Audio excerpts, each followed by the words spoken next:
voted for my own job law. Militarism, over-policing.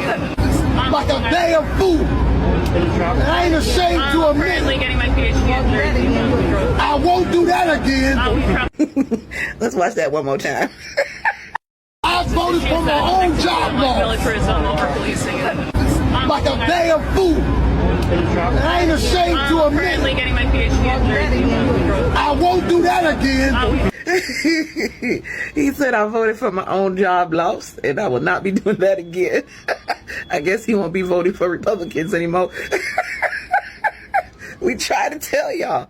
We tried to tell y'all. We did. Well, at least he's not ashamed to admit it. He said, I just want you to know that I'm firmly on the anti-Trump train now. And I was like, okay, what caused that? Did you finally realize he's a rapist, felon who is a horrible liar? Everything that comes out of his mouth is untrue, narcissist, grifter. Yeah, wants to dismantle our government, be a king. We tried to tell y'all. We tried to warn you, loud and clear. But some folks didn't want to hear it. They ignored the signs, they ignored the truth, and they voted for Donald Trump anyway. And now some of those same folks are out here admitting they were wrong. Not just that they were fooled, but that they knew better. They knew what kind of man he was. They saw the racism, the lies, the hate, and they still pulled that lever. They still made that choice. Some did it out of fear, some out of pride. Some just didn't care how it would affect people like us. But now the damage is done, and the regret is starting to set in. This ain't just about politics. This is about people voting against their own future, and ours too. This is about what happens when we don't take our power seriously, when we believe the hype more than the truth, when we choose comfort over justice. I'm going to show you some folks who's finally waking up, people who once cheered him on, now looking around wondering how we got here. And maybe, just maybe, some of them are starting to get it. So don't just watch these clips and laugh. Watch and learn, share it, talk about it. Because if we don't speak up, they'll erase the truth, like our voices never mattered, like we never stood up, like we never tried to sound the alarm. Hey, I voted for Donald Trump. And really starting to regret my vote, because this isn't what I voted for. I voted for a lot more people to go to jail. I voted for a lot more politicians to be stripped of their power and put in prison for the crimes that they've committed against humanity. I voted for the Epstein list to come out. The full list. The full fucking list of every politician, every bureaucrat that had anything to do with those minors. I thought I'd do a quick story time about regretful Trump voters or regretful Trump supporters. So my first entry is, I saw this video just this morning on Instagram. So this gentleman was interviewing 8 Trump voters. It was like a grid in Zoom. So he was one of the 9. And then there's 8 of them surrounding him, sort of like the Brady Bunch grid, if you know what I'm talking about. And he was asking them questions. So the first thing he asked them that I saw was, how do y'all feel about Trump, the job he's doing? Like, what is your opinion? Can I get a raise of hands if you think he's doing a good job? Not one of the 8, not one raised their hand. Not one. And he's like, so none of you approve? And they're like, no. And he's like, why don't you approve? And so one of them said, well, Musk is, running things over. He wasn't even elected. What did they say that about? Who did they say that about during the election? They were just appointed. They weren't elected. And they said he was just, appointed, and he has the backing of the president, and he's just going through with the sledgehammer and just sledgehammering shit, and isn't even thinking and being conscientious and all this stuff. And then he's like, well, what else? And so they're like, well, he said he'd bring prices down, and he hasn't done that at all. Oh, and he's pissing off every other country in the world and trying to start a war when he said he didn't want to start a war. Like, why are we mad at Canada? Canada is our friends. And I'm just sitting there going, again, y'all, yes, the man lied on the campaign trail, but as we told everybody time and time again, Project 2025 laid it all out. Oh, he didn't know about Project 2025. It was just a book. The cabal wrote it. The deep state wrote a 900-page book just to trick us all. Y'all, was literally in black and white. Literally in black and white. What was going to happen. And y'all chose not to believe it. So yeah, what the fuck ever.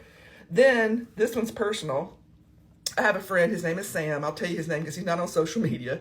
He was like, supportive of Trump. I don't know that he voted for him. I don't know that he voted at all. He's sort of like a libertarian kind of person. He's very, kind of person that would be a prepper, shall we say.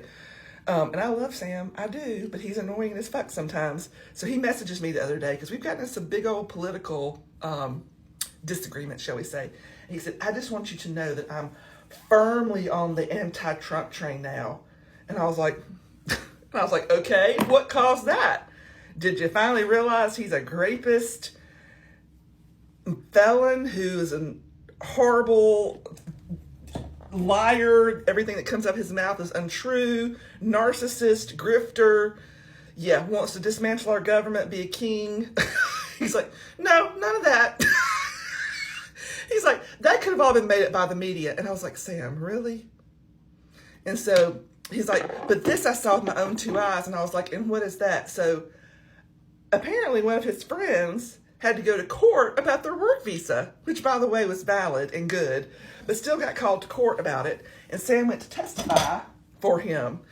So he said, and then he said while he was there, he saw other immigrant families or people who were here legally and doing things the right way, being treated very, very poorly. Yeah. And he said, it just broke my heart that they did this to my friend and to see firsthand what they're doing to other people. And I said, Sam, this is one of the biggest things he talked about on the fucking campaign trail, was getting rid of immigrants. He goes, oh yeah, but that was the illegal ones. And I said, and you thought it would fucking stop there? Well, I mean, And I was like, fine. I'm glad you're on the anti-Trump train.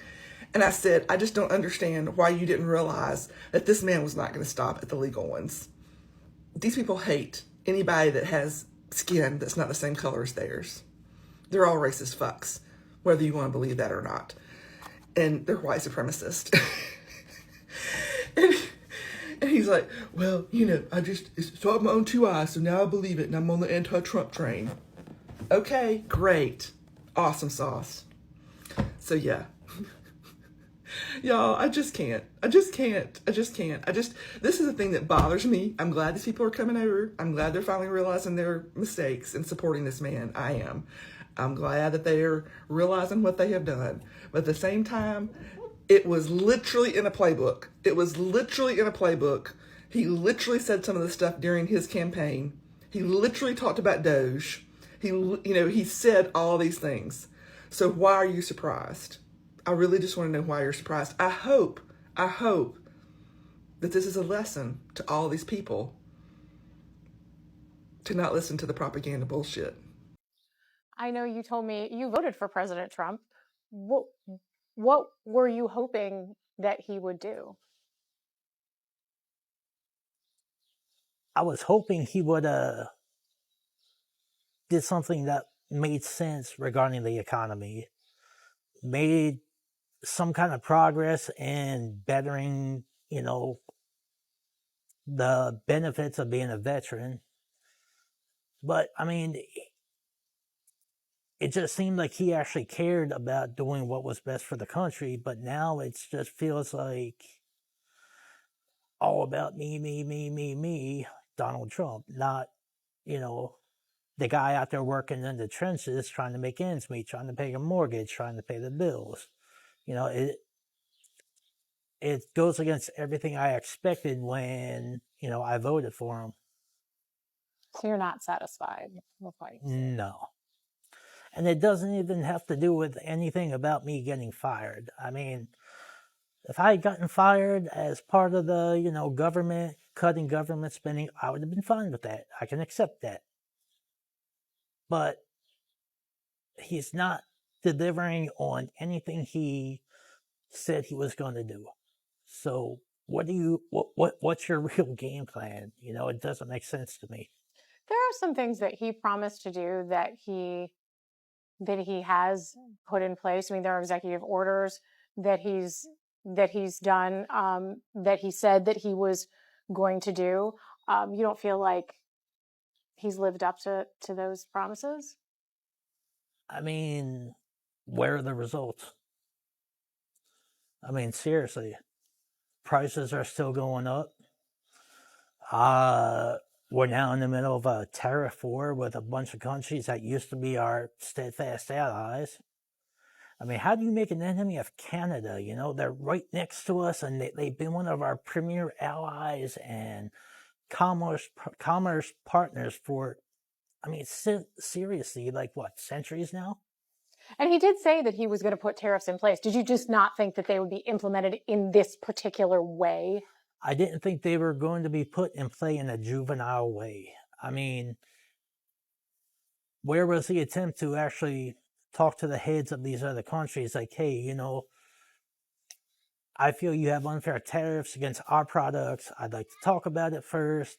And if we can't work out some kind of resolution, then I feel to protect our people, we need to implement this kind of tariff. There was no attempt at even talking to the other countries.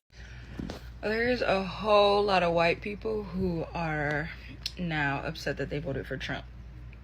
So I just want to point out this lesson and thing we do in the black community where we say all skin folk and kin folk. Y'all voted for that man because he's white and you didn't want to see a black woman become the president. And now you see all skin folk ain't kin folk. I don't feel sorry for y'all at all. I mean, it was an illegal firing. My performance was good. I was I was doing everything I was supposed to be doing. I was even one of those government employees that went every day of the week. I had to report every Monday through Friday, 7 to 3:30. That was my tour duty, and that's what I served. And here I am. I was a Trump supporter. When he talks about government waste and all that, yes, I'm behind it. I believe there is a lot of stuff in the government that needs fixing. And that's part of the reason why I actually wanted to work for the government, actually, to help change the things that are wrong in the world, I thought that someone with like his business acumen would have come in with a fine-tooth comb and actually found it, instead of coming in with a wrecking ball and destroying people's lives for no reason. If you could say anything to President Trump now, what would you say?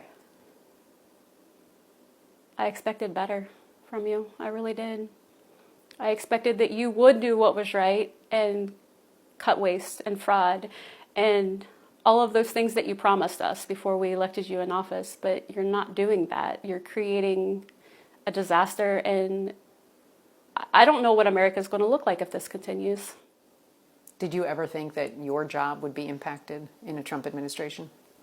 No, absolutely not. Jennifer Piggott was abruptly fired from her job at the Treasury Department's Bureau of Fiscal Service here in Parkersburg, West Virginia, along with 124 other probationary employees. She voted for Donald Trump and thought her government job would be safe. But to cut the knees out of the working class Americans just doesn't make sense to me. It's what's the checking account look like, babe? We went through our list of items on our budget and said, what can we get rid of? And we've gotten rid of all of those things, including cable. I had my last review on the 31st of January, and I had the highest rating that you can get on a review, less than 21 days before I was terminated for my performance. On top of losing her job, Jennifer is facing backlash from both Democrats and Republicans for speaking out.